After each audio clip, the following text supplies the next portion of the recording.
God just requires some real practical skills in your life. And if you have those, you can be a leader in His house. But the Bible tells us explicitly in 1 Timothy 3 verse 6 that a novice cannot hold a position of leadership inside the church.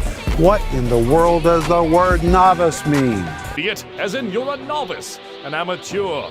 You're surrounded by fighters who have seen more action in a week than you've seen in your entire life. You say, I know what the word novice means. That means a new believer. Really? Are you sure that's what the word novice means?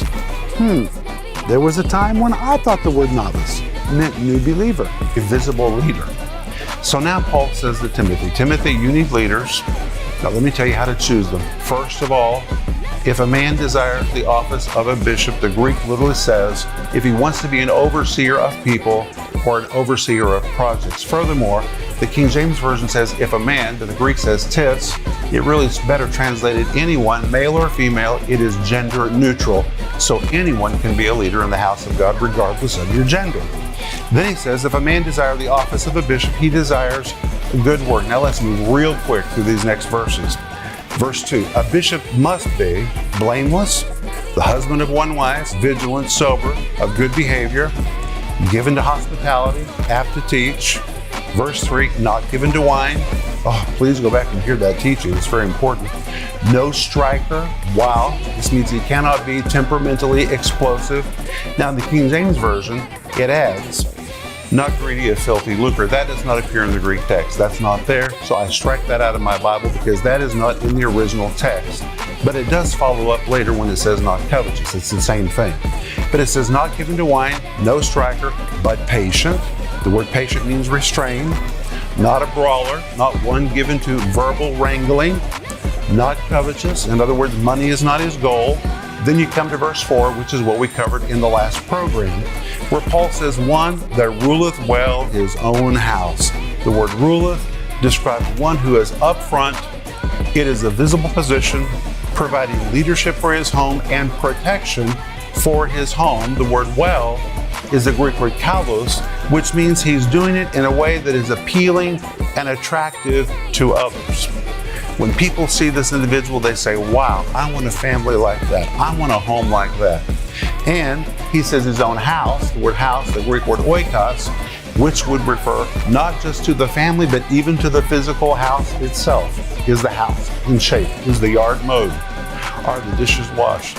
Is the house a mess? Is it in order? Is it in disorder? What does he have in his house? What is the condition of his family? Is he paying his bills on time? All of that is in this word house. And this is so very important, and it is not judgmental. This is just very practical. Paul says if they're failing the test at home, if the wallpaper is falling off the walls and the sink is filled with dirty dishes all the time and there's stacks of magazines on the table, disorderly, and the garbage is never taken out and the yard is never mowed, why would you think this person will be a good leader in your church? If they're managing their own personal things like this, why would you think they're going to do anything different with what you give them to handle in the church? What they have in their personal life is what they're going to replicate. Paul's just getting real practical. So should you be judged by this? No. Just self-correct. Just self-correct. Bring order into your house. Remember, what you have in your personal life, that is the only thing you can replicate. So what you have is what you're going to produce. Paul knew that. So he said to Timothy, before you lay your hands on somebody, first look at their house and look at their family. And then he says, having children in subjection with all gravity. He's talking about teaching authority, submission to authority, respect for others. If there's a lack of respect in the home, it means the parent probably themselves does not have a handle on respect and authority. Otherwise, they would be imparting it to their children. And if they don't impart it to their own children, probably they themselves are a little defective or lack understanding about order, submission, authority, and respect, and they will bring that into the ministry. So Paul says, please look at this. Don't judge them, but just consider this before you lay hands on them.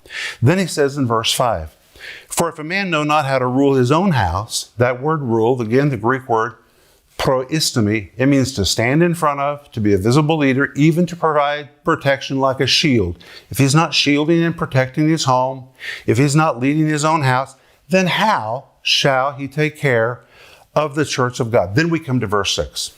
And in verse 6, Paul says, not a novice, lest being lifted up with pride, he fall into the condemnation of the devil. What in the world does it mean to be a novice? Now you may say, well, I know what a novice is. A novice is a new believer. Well, in Greek, it is the word neophytos. Neophytos. The word neo means new. The word phytos is the word for a plant. So a literal translation would be a new plant. On the basis of this, many translate the word novice to mean a new convert or a new Christian. And that indeed could be true. But there's something a little deeper than that. This might be a transplant. Are you listening to me? A transplant, a new plant in your garden. Could be a very old plant, but recently it has been removed from one place and transplanted into your garden. Therefore, it's new to you. It may not be new, it's just new to you. It's new to your setting. It's new to your garden. This is a transplant, or you could even translate it, a new arrival, a new arrival.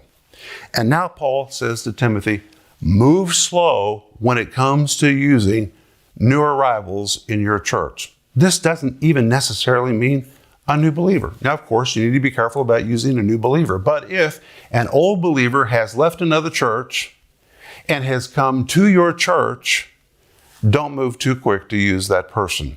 Many times pastors are praying for leaders. And suddenly someone shows up in their church. They've come from another church. And they play the piano. They've got a good job. It looks like they're going to give tithes. They're going to give offerings. This is a person with experience. And the pastor says, praise God, my prayer has been answered. And without ever knowing anything about that person, they rush to lay hands on them and give them a position in the church. And then later figure out, this is a problem person. That's why they left their other church. They were dissatisfied, disgruntled, and now I have them. I moved too fast. I laid my hands on them too quickly.